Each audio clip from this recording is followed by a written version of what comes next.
ध्यान से सुनना, ये महत्तम आपके जीवन को सुख प्रदान करता। दीपावली के दिन घर के दरवाजे पर केवल द्वार पूजन होती है, शुभ लाभ नहीं लिखाया जाता। आज लाभ पाचन का दिन ऐसा होता है कि कंकु से, सिंदूर से, हल्दी से जो आपके घर में हो उससे दरवाजे पर या मंदिर के अंदर जहां तुमने लक्ष्मी पूजन करी होती है, एक तरफ शुभ दूसरी तरफ लाभ लिखाया जाता है, जिससे हमारे घर में संपदा बढ़े, सत्ता बढ़े, हमारा वैभव बढ़े। आज के दिन लिखा है लाभ पाचन। क्यों कहा गया? क्योंकि इसी दिन गुणवती ने अपने भाग्य को लाभान्वित किया था, इसलिए ये लाभ पाचन है। आपसे भी निवेदन है, आज लाभ पाचन का दिन निकलने मत देना। अपने घर के दरवाजे पर कुंकू से, हल्दी से या सिंदूर से, या जहां आपने लक्ष्मी का पूजन घर के अंदर करा हो वहां पूजन वाली जगह पर कोई दीवार हो, भगवान की अलमारी हो, भगवान की चौखट हो, कोई अवध जहां हो, वो छोटा सा शुभ और लाभ जितना बड़ा आप लिख सकते हो, कोई तीली से, काड़ी से, उंगली से, जहाँ अगर वहां नहीं लिख सकते तो अपने घर की अलमारी पर, तिजोरी पर, भंडार भरने वाली जगह पर, रसोई कहीं पर भी शुभ लाभ लिखना। और नियम बना लो कि दीपावली के बाद लाभ पाचम के दिन हमको शुभ लाभ लिखना है। आज ही का दिन होता है। आप लोगों को तो मालूम होगा, पहले के समय में दिवाली पर ये जो गल्ला व्यापारी है ना महाराज, इन लोगों की छुट्टी हो जाती है। अडवाल जी, ये गल्ला व्यापारी जो होते हैं ना, सारा व्यापार की छुट्टी हो जाती है।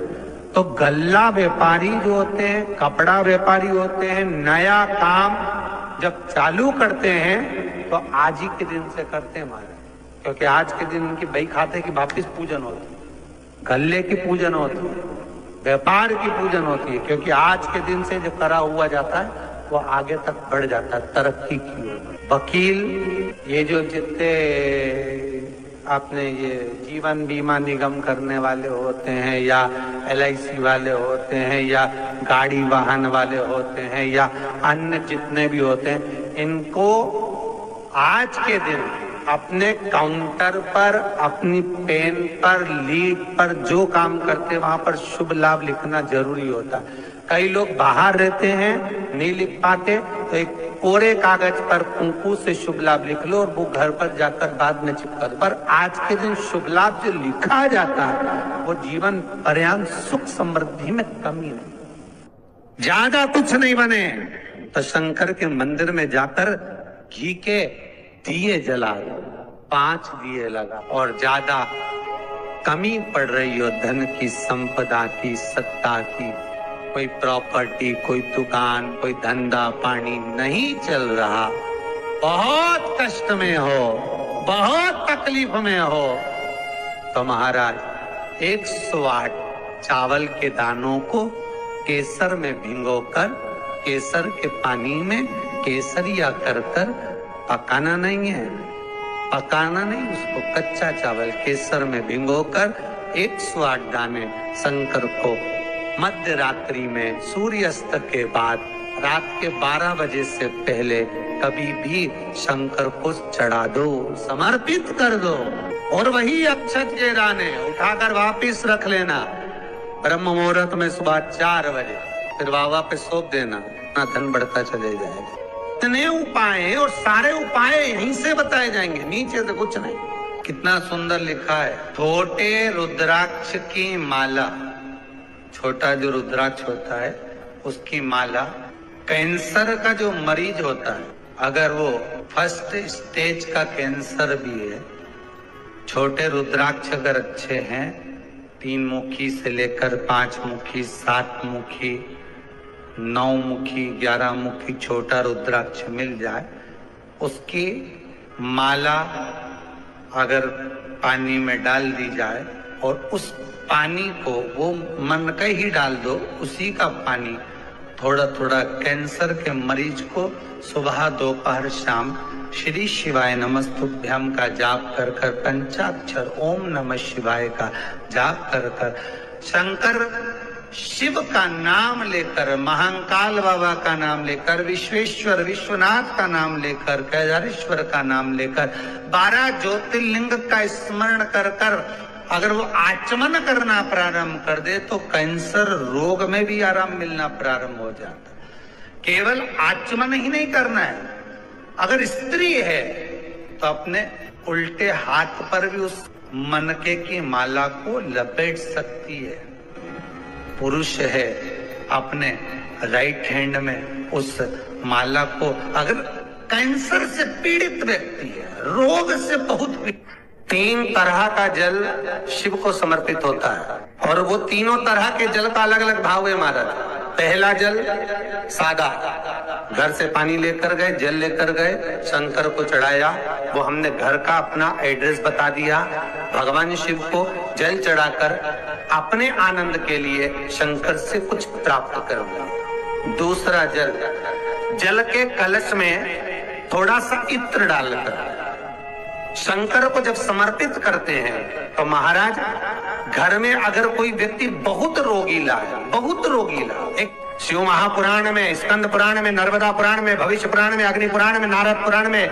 बरहा पुराण में, वामन पुराण में जितनी चीजें लिखी गई है एक एक प्रैक्टिकल कर कर देखो तो शिव महापुराण, स्कंद पुराण का यह भाव याद करिए कि 1 लोटे पानी में इत्र मिलाकर, जल में इत्र मिलाकर, बहुत रोगीला व्यक्ति, बहुत बीमार व्यक्ति है, 1 लोटा पानी उसका हाथ का स्पर्श कराकर शंकर को चढ़ाना प्रारंभ कर दीजिए। महाराज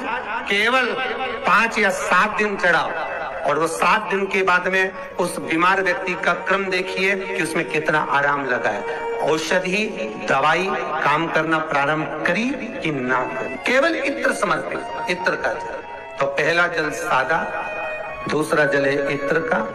और महाराज तीसरा जल जो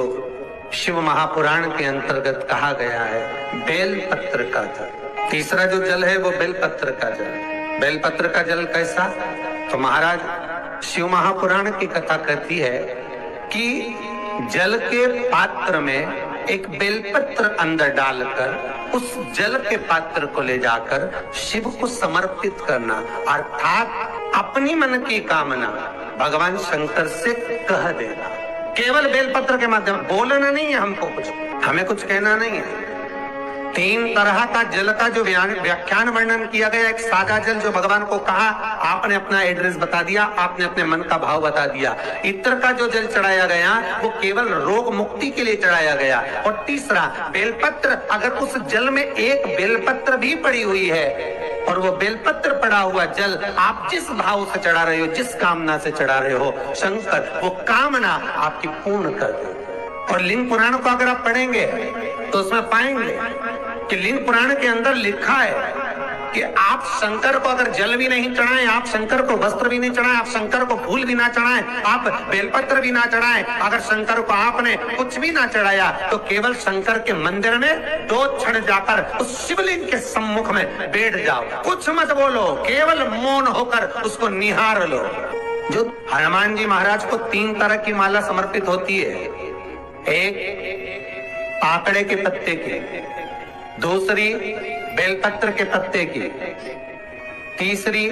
पीपल के पत्ते की। ये 3 तरह की माला जब शंकर हनुमान जी महाराज को समर्पित होती है, जिस समय पर अगर व्यक्ति के जीवन में बहुत भारी रोग हो गया है, बहुत ज्यादा कष्ट हो गया है, कैंसर जैसी बीमारी भी अगर उसको घेर ली है और किडनी लीवर सब बेकार हो गया, तो निवेदन है पीपल के पत्ते की माला बनवाओ, 108 पत्ते की, और हनुमान चालीसा का हर पत्ते पर स्मरण करिए महाराज। आप हनुमान चालीसा पढ़ते जाओ, माला में गांठ लगाते जाइए, और वो माला जो व्यक्ति कैंसर से पीड़ित है हाथ का स्पर्श कराइए और शंकर को चढ़ाइए कि आप दवाई लगना प्रारंभ होगी, कैंसर जैसा रोग भी धीरे धीरे समाप्ति पर आएगा। कोई बच्चा एग्जाम में बैठ रहा है,